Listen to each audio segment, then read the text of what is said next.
Please give a huge Birkdale welcome for the one and only Jon Rahm. Hello, sir. Up you come, Jon Rahm. Have a sit down there, sir. Great to see you. How are you doing, first of all, Jon? You in good spirits, good form? Yeah, I'm doing great. I'm going to need you to tone the accent down a little bit. Okay, sorry. Just a little bit. I was in Scotland all week last week, and I had no issues up until right now. Actually, I'm lying. Whoever picked me up from the airport, I keep forgetting his name. He was a great lad, but he drove me for an hour from Edinburgh to Renaissance. Yeah. I understood 10% of the words he said. Jon, we've just seen a lovely clip there that Callaway have played about that connection and the meaningful sort of nature of your first interaction with golf and how it can forge those friendships and family. Mm-hmm. I know you get asked all the time about golf, but can you just take us back to the very beginning of when you first held a club, who first taught you to grip it, how you first hit a ball? Nobody in my family had ever played golf. Nobody in my family had ever been near a golf course or probably knew what golf was. It was more of a football family, especially my grandpa's side.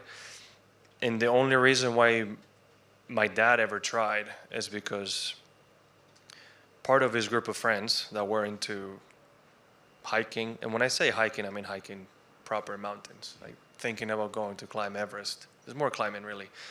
So they were into that sort of things. And two of the friends were in southern Spain during the Ryder Cup in '97. And they heard the commotion, they heard what was going on, they bought the tickets, went to watch the Ryder Cup, came back home and told their friends, we have to try this. You know, this is something we can do when we're older, we're not gonna die, this is fantastic. And my dad was one of them that said, that's for soft people, right? I mean, we do hard things, we seek adrenaline, and eventually they all tried it, they all fell in love, and the next thing you know, we're here. I think for some people it's about competition, for others it's about therapy. I've played with a few people in the room, it's about frustration and anger. I relate with that one, yeah. Did you? Yeah. When you first started playing, can you remember those emotions that were sort of coursing through your veins? Again, frustration and anger. I would say competition. If you're a competitive person, very few sports would fuel that more than golf, because that competition is against yourself. You don't have anybody else in front of you that you need to beat. It's always a constant fight with yourself, and you can improve at each part of the game and make games on your own time. So as fun as it can be, it can also be lonely in that sense, but if you're looking to challenge yourself, I think very few sports will do it as well as golf does. We were talking beforehand about a story about Andy and Jamie Murray, and how when Jamie Murray went to be coached for the first time, they coached his forehand out of him, and it really killed him as a singles player. How do you feel about that? You know, when you swing a club and it's natural, should you stick to that, or do you think there's an argument for you to be more technical? I would say coaches in general have gone away from trying to chase the perfect looking swing, because the perfect looking swing doesn't always produce the perfect results. In theory it would, but not everybody's capable, right? In my case, because of what I was born with in my right foot, which for whoever that's in, I was born with the club foot, I never stood a chance of having a traditional swing, right? The main reason why I have a short swing is thanks to my swing coach, Eduardo Telles, who simply realized that I was equally as strong and way more accurate when I took it 3/4. And he said, why don't you just do that? I'm like, all right, we're gonna do that. The idea was to try to have the club head, or the club aiming at the sky, and at some point it fell off to the side, but that was the start of everything. And he told me, whatever they tell you, don't ever change that. Don't change that backswing. You're really good like that. At the time, we didn't know why, but he was smart enough and good enough to see and not make me try to find a perfect swing. Then I went to a golf academy, and things have changed since then. But back then, they would take a video down the line and face on with a 6-iron, the same with the driver, and basically draw all these lines of what a perfect one-plane swing would be and tell you this is what you need to do. And I immediately said no. They're like, well, if you want to improve and get better, you need to do this. I'm like, I came in as the best junior in the country. Why would I change that? Right? And a year of arguing later, they eventually gave up. And I'm glad Eduardo told me to never change, because I think I wouldn't be here now. What would your message be then to a young player who might have a barrier to a full swing, something physical that might prevent them from that? Any little message to them? Or big message? When you're young especially, you still haven't fully developed. Yep.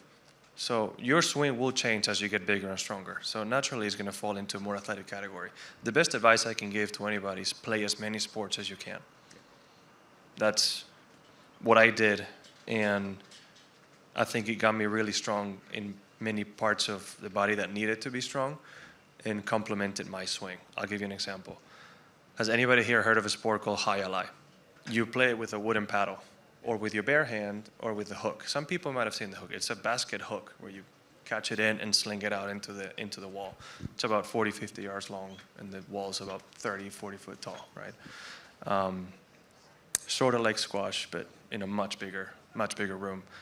And my trainer saw it once I explained what the motion is of hitting it. I mean, it bounces off the wall and it comes towards you, and you grab the paddle from right here, and then you hit it. And it looks exactly like my downswing. Yeah. Right? From right here, playing like that. So for doing that a lot of my childhood is one of the reasons why I can create so much power from shoulder height.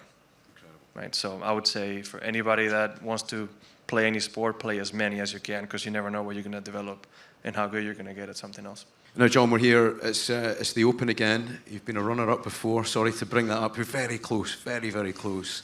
Royal Birkdale is a special place. Now, there's a film I love, by the way, Good Will Hunting, and there's this great moment where Robin Williams has an argument with Matt Damon, and it's about him being too clever, being a smart aleck. And he says that you can read all the books, but you can't tell me what it smells like in the Sistine Chapel. Now, you've played the Masters, you've played the Open. What is it that's different, that none of us can see or sense or feel, that you know that sets it aside from everything else?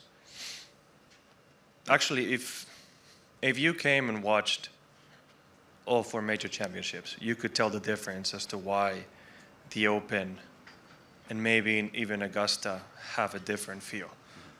Augusta National, simply because phones aren't allowed.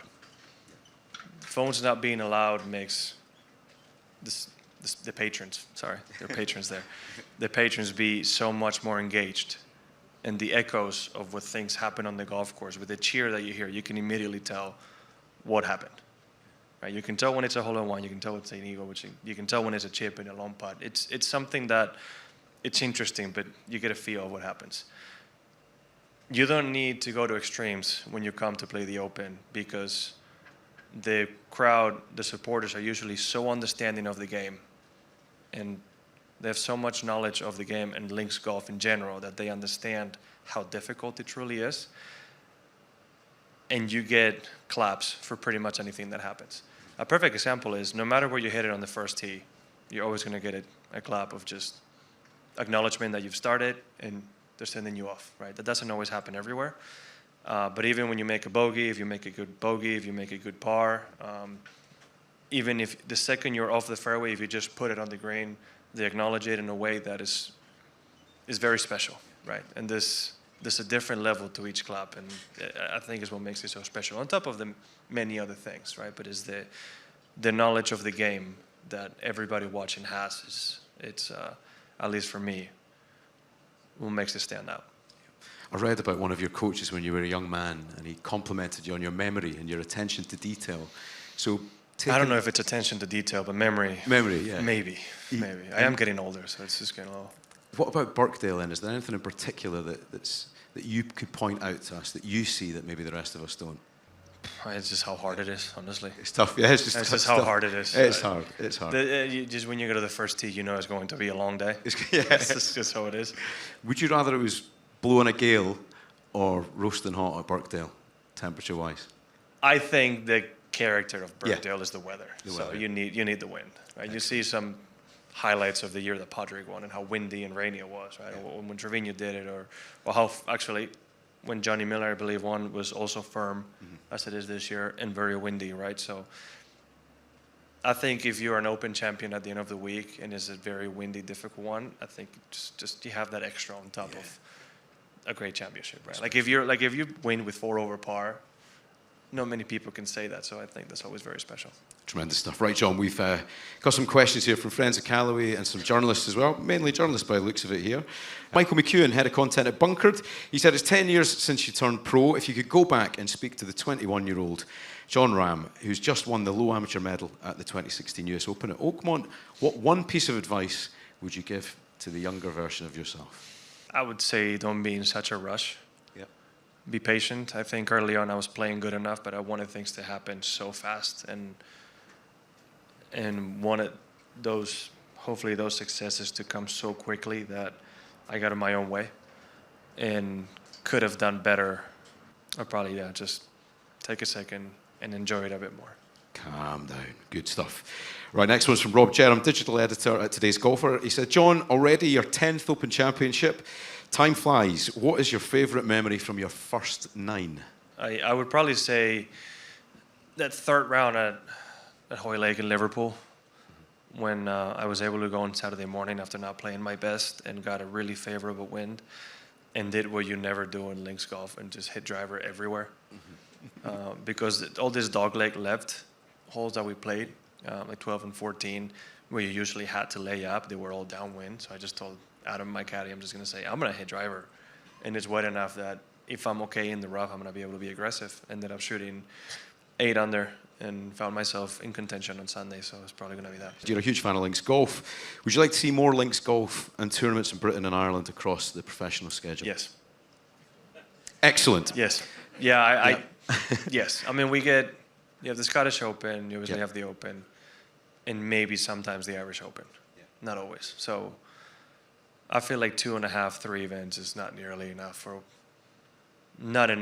where golf started, right? So if we could have, it could only be in summer, obviously, and we have other events going on, but if we could have a few more events in links, I think it would be better for everybody. Yeah. One final one here from Andy Roberts, editor of Golf Magic. What would it mean to you to become just the second Spaniard to win the Open, emulating your hero Seve Ballesteros, who etched his name on the claret jug 3 times, of course, and that was 79, 84, and 88? This is always an emotional answer for me. Both Sergio and Chema did fantastic at the Open and weren't able to win it, and I know how bad they both wanted it. I've been very fortunate to win majors, but to join Seve on that one, to get to 3, so put me second in Spanish golfers list as far as majors go.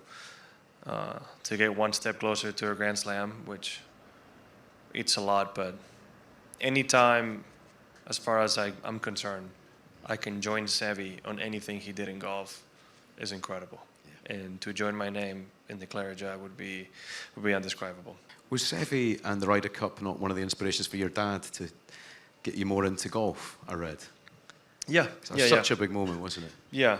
I mean, I don't know if Seve made it happen. I think Seve had the vision, and then obviously my dad's group of friends getting into golf because of the Ryder Cup is it's special.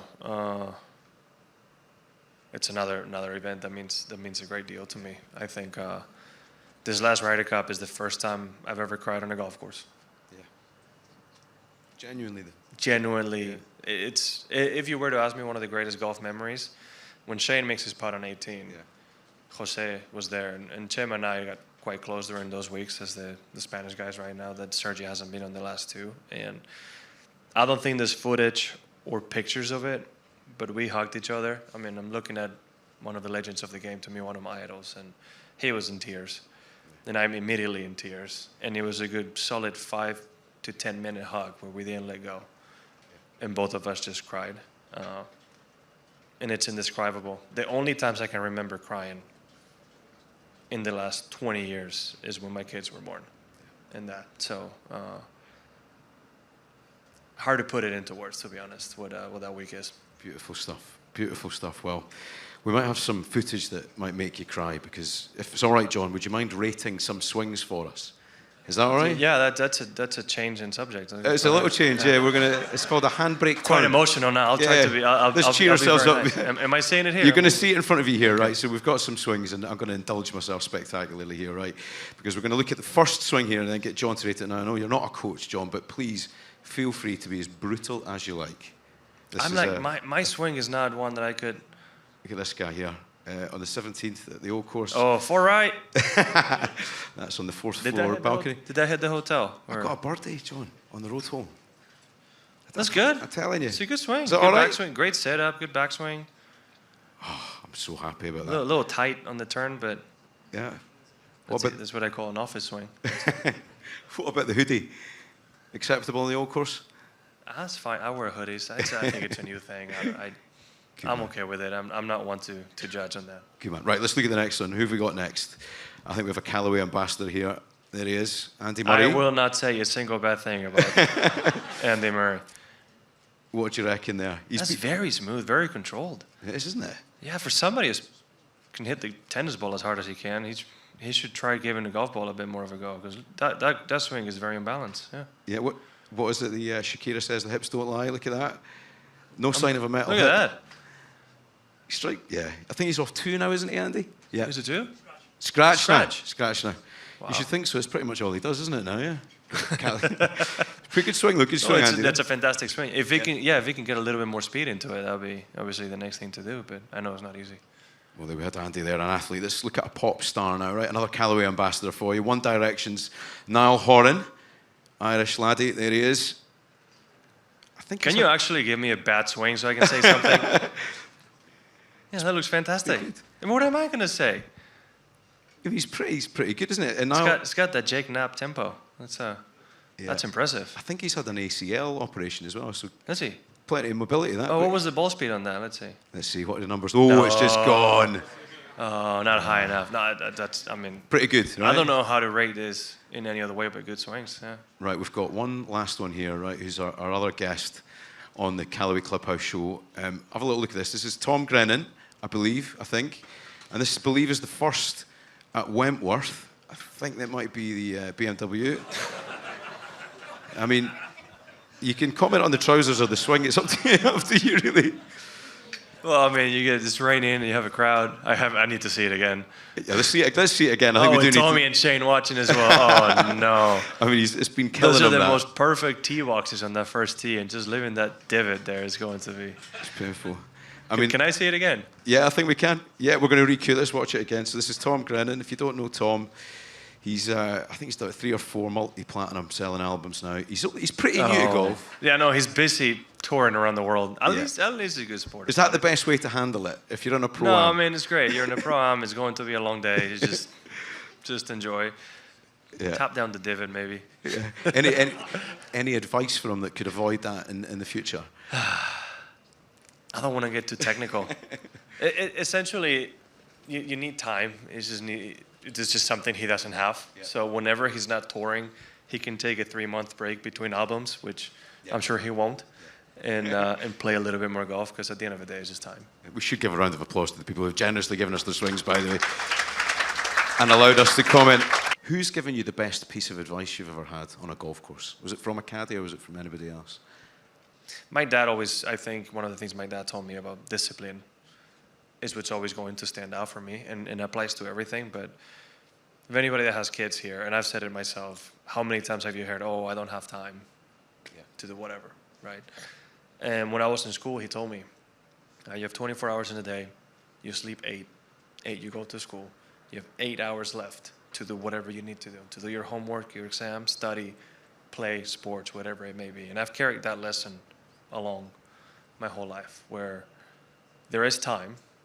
You just need to organize it properly to maximize that time. And whatever you may want to be doing, that's always stood out. Good advice. Really good advice. Right, Jon, some quick fire questions for you. Right, let's fire away with these. Your absolute favorite course on the planet? Torrey Pines. Okay, acceptable length of a gimme putt. Show the audience. Depends on who it is. I would say 2 feet. 2 feet. 2 feet? Okay. 2 feet. How big's 2 feet? Usually, if you have a standard 35-inch putter, I would say is if it's inside the grip. Okay. Not touching the grip, inside the grip. What about like a Sam Torrance grip? Okay, no. Okay, we can't do that. We can't do that. No, this is traditional ones. Huh? Okay, you can only take 3 clubs for the rest of your life. What are they? 3 clubs? 3 clubs for the rest of your life. Putter. Actually, you wouldn't need a putter. Wedge. 5-iron, 6-iron driver. Excellent. Golfing hero. Seve. Another one? Seve. Good man. Best celebrity you played with? Best golfer or best? Celebrity. Best celebrity you played golf with, non-golfer. How do you qualify celebrities? From most famous or none? You choose. Entertaining, music, whatever you want. I've had this question earlier before I came in about the most famous person on my contacts in my phone. Who's that? It's a tie between Michael Phelps and Rafa Nadal for both of those two. Pretty good. Yeah. Yeah, it's pretty good. I don't know which one would say is more famous than the other. Who would you most like to play 18 holes with, alive or dead? Sebi. Excellent. It's going to be very repetitive here. What's the wildest thing a fan's ever said to you? Heard a few things in New York last Don't repeat them. There's kids in the audience. September. Yeah. I can't say, honestly. Okay. I was panicking there. It's on the internet. Most of the funny ones I can't say, no. Okay. And the dream meal after 18 holes? It all depends where I am. Okay. I'll say it with no disrespect to anybody in Great Britain. Okay? But whenever I come here, I have to eat Indian food because it's just so good over here. It's tremendous, isn't it? It's the best thing that Really came good. out of here. Yeah, some pretty good curries around here, John. How's it going to go this week? What's in your head? What are you manifesting and visualizing? Tell me. Okay, if we can create a perfect picture, we have Spain, England in the final, and then hopefully myself and one of the English boys in the final group. Would be fantastic. And as long as I win, I don't care what happens in the football. But if I had to choose otherwise as well, like I said, England, if I had to choose one other person in this field to win, not only because he's a really good friend of mine, but because I think he deserves it, would be Tyrrell Hatton. Excellent stuff. Yeah. Well, John, it's been an absolute privilege and a pleasure. Have a great week this week. Enjoy Royal Birkdale. Ladies and gentlemen, please put your hands together. Huge Royal Birkdale. Thank you to Jon Rahm. I have a very special guest for you tonight. Please give a big Royal Birkdale welcome to a multi-platinum selling pop star, a former professional footballer, star of Soccer Aid, the voice of Gillette, no less. Ladies and gentlemen, the unbelievable, outstanding pop star, the one and only Tom Grennan! Come on, son. Give us one of them. Good to see you, laddie. Right, Tom, come on, right. I'm gonna try this, mate, right? London to Ibiza, Ibiza to London, London to Boston, Boston to Miami, Miami to London, London to Manchester, car here, wallop. Am I right? Wallop. Yeah. You done it. Tom, you look great considering. I don't feel it. No, but I'm happy to be here and I'm buzzing for it all. Because you are a proper golf obsessive now, aren't you? Yeah, I'm so obsessed. I think everybody in here knows exactly what I feel like. I sleep it, I eat it, I play it. All my phone and all my algorithm is just golf and how to get better. And unfortunately, that doesn't happen. But I try. Right, listen, Tom. I've known you for a long, long time, right? And I want to talk to you a little bit about your career because it's a remarkable story. I think a lot of people I've been speaking to didn't realise that you played football first. Yeah. But you were signed to Luton, right? I was at Luton till I was 17, but I wasn't good enough. That's the truth. And thought that's where my life was going. Was going to go to America and do like the scholarship thing over there. I rang my mate who was on it and was like, "What's the chances?" He's like, "We're not going to become professional footballers." So I was like, "Do you know what? I ain't doing that then." I always believed that I had to do something big and special, and I believed I could do it. I didn't know what it was. I never did music when I was in school as a kid. My mate actually had a party. It was his 18th or something like that, and there was a karaoke. Got the karaoke out, started singing, and everybody. I could see people's faces change. So I was like, "Oh, I've just created something. Yeah. Let me just see what and where this can go." Moved to London, and that was it then. I think last night I saw the artist who might have been the first song you performed. Actually, I saw Lewis Capaldi last night, and he had Luke from the Cooks on stage, right? Yeah. And am I right in saying it was Naive that you sang? No, it was Seaside. Was it Seaside, right? It was Seaside. That's the song that I saw people's faces light up, and I was like, "Oh, I can make people happy here." Yeah. Take us back for a second to the 18th birthday party. Would you give me a few bars of what it was you sang? Can you do it for me? Come on, mate. It's not in the contract, but do it, mate. It's not in the contract. Do you want to go to the seaside? I'm not trying to say that everybody wants to go. There you go. There we go, ladies and gentlemen. So that's the day job, right? That's Tom Grennan's day job. But you've become a semi-professional golfer now, right? That's all you want to do. I try to. Where did you're a sportsman, right? Yeah. I'd call you Sport Billy. You turn your hand to most things that you try, right? You're Yeah. Good footballer, great coordination, all that carry on. But when did you get the golf bug? What was the moment? I'll tell you, my friends were like, you need to play golf. And I was like, no way. That is the deadest game. And that is what I used to say. Yeah. I used to be like, no way. It's an old fella's game. Not doing that. And they were like, I suffer a lot with anxiety and I suffer a lot with like my ADHD brain. Like it just doesn't stop going. And my mate Sam was like, I'm taking you to play golf and you're going to put your phone away and we're just going to talk. And I got on this golf course and I couldn't hit a ball, right? But I ended up striping like a 7-iron, yeah? And I remember it so well. It was at a place called Brookman's Park, and it was on a par 5. And I striped this 7-iron, and I went, what a feeling. But the thing, what for me, what it was like I could talk to my friends, and I could have that proper, like, just that time with my mate Sam and talk about the world and talk about how I was feeling, and then also try and put a ball in a hole. And then it got competitive. And then he was like, oh, let's put a fiver in. If you get a par here, I'll give you a fiver. And I was like, all right. And then I switched on and got the bug straight away. Yeah. And I was like, I need to get every bit of gear. I need to get the clothes. I need to get the clubs. I need to get the putter. I need to do the whole lot. It's fair to say you've invested in this. I've invested in it, for sure. Yeah, I think I've got like 4 memberships. It was mental. You know, Tom, the thing you're talking about there about the connections with your mate and having conversations, you look around the room tonight and, you know, a lot of people in here, fathers and sons and wives and daughters and kids, and the connection is a really special thing, and you see it in a Callaway advert. Definitely. But, you know, if you just explain what that's like, that's different, because you do have, you've got a great social circle, loads of mates, but there's a difference when you play golf, isn't there? There is. I think for me, on the golf course, none of this stuff matters. And the people that I play with, it's not questions about like, how was this gig? How was that gig? Tell me about what they're saying. What's this person like? It's like, we just talk about golf. We talk about family. We talk about, and again, like with how crazy my life is, I don't get to spend a lot of time with my actual pals from who I grew up with and who I spent a lot of my childhood with. As soon as like we say, we're playing golf, everybody's there. You know what I mean? So there's an excuse to go and see each other now.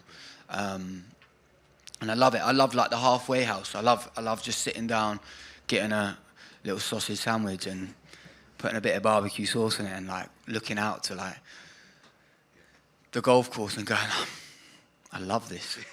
We do talk about the halfway hut, actually, because I know you've played some pretty special courses, right? Yeah. Because you're a lucky guy, because you're a famous guy, right? But what's the best halfway hut treat you've had? I've got to say Woburn. Woburn? Yeah. What do they serve? The sausage roll there is a joke. Yeah? Yeah. Brown sauce or red sauce?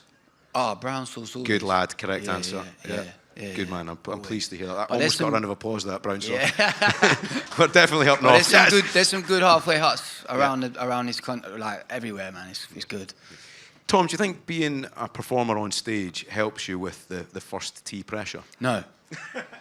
No. And before you show this, I've got to tell you, you might have seen it, you might have not. Yeah. But I got asked to do Wentworth and do the pro-am there. I think I got to Wentworth at 6 a.m. Didn't sleep because I was buzzing, thinking about, what am I going to take off the first? Am I going to take a driver? Am I going to take a 5? Just 90 minutes of that. Yeah, like purely like that.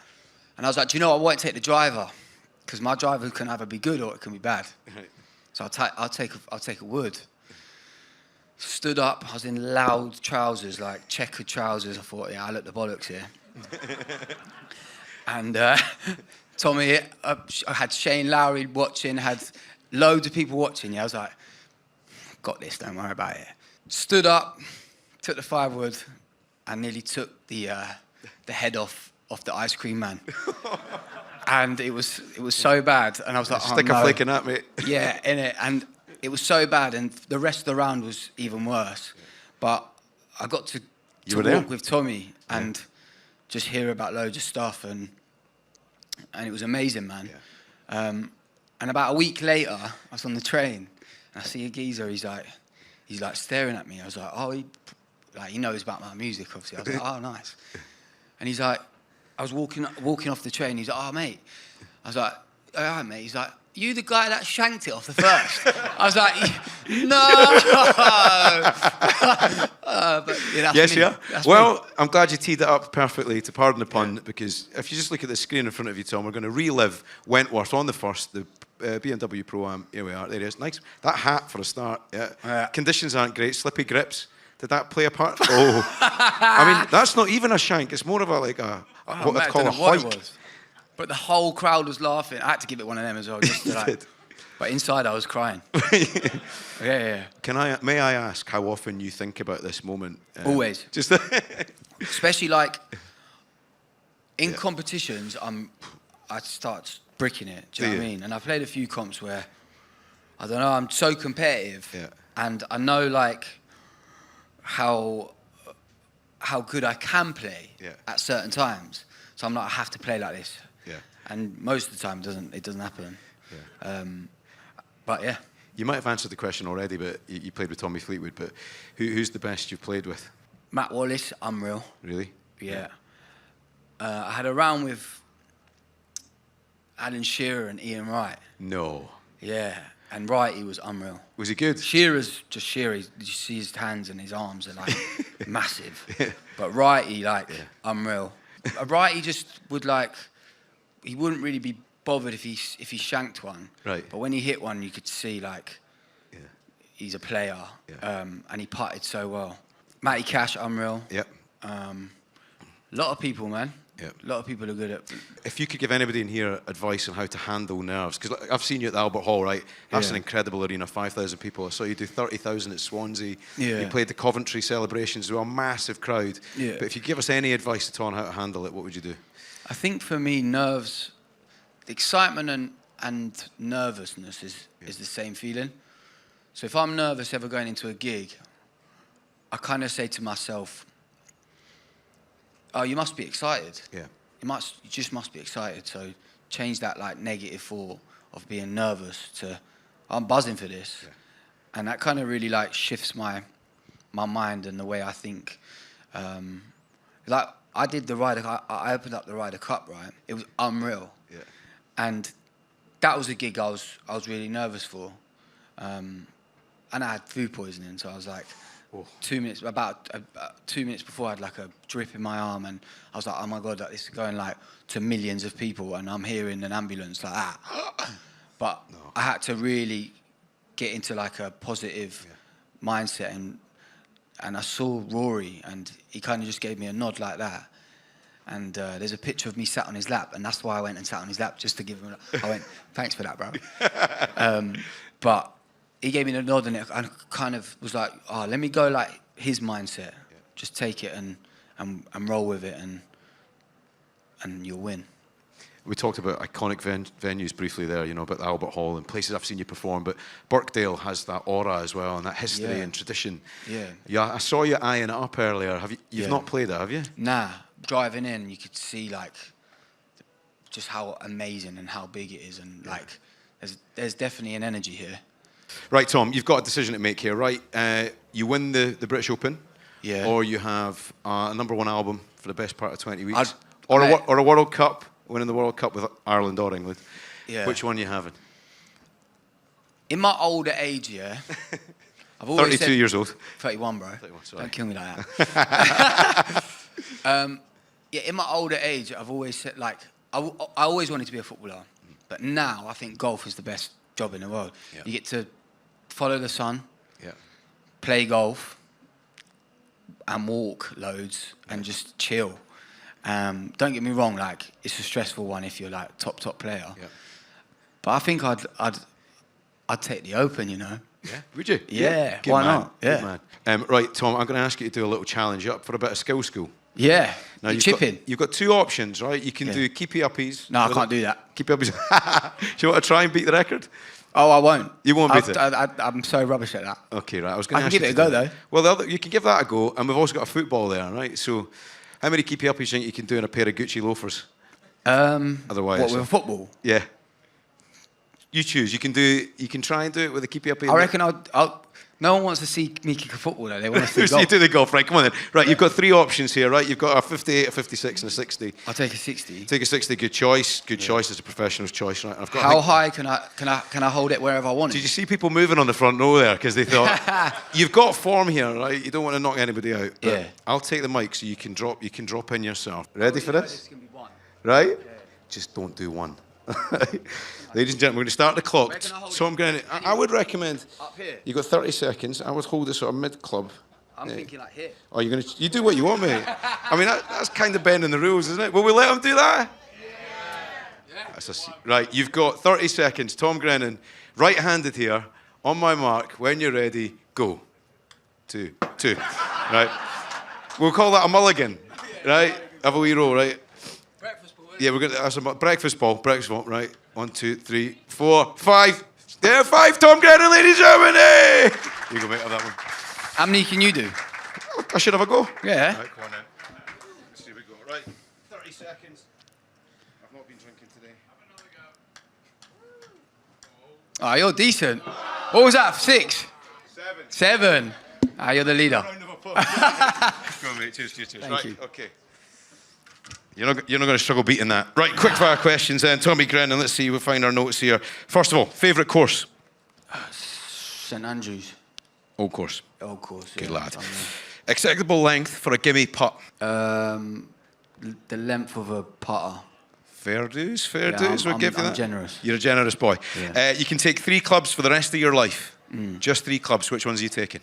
8 iron, 60 degree, and pitching wedge. Oh. I like them. It's going to be a long round. It would be, yeah. But I don't like driver. I don't like wood.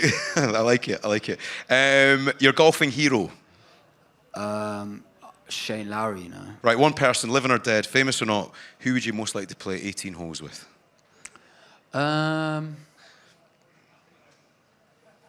Tyson Fury.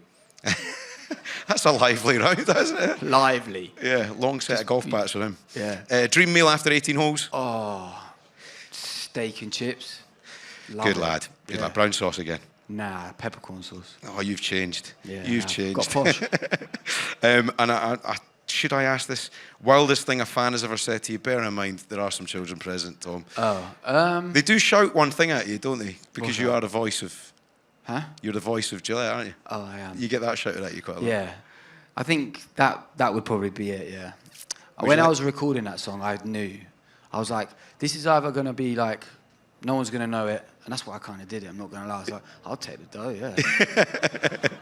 100%. It's built an I extension. was like, no of one's that. going to know it's me. And I walked into the studio, I was like, and I was singing.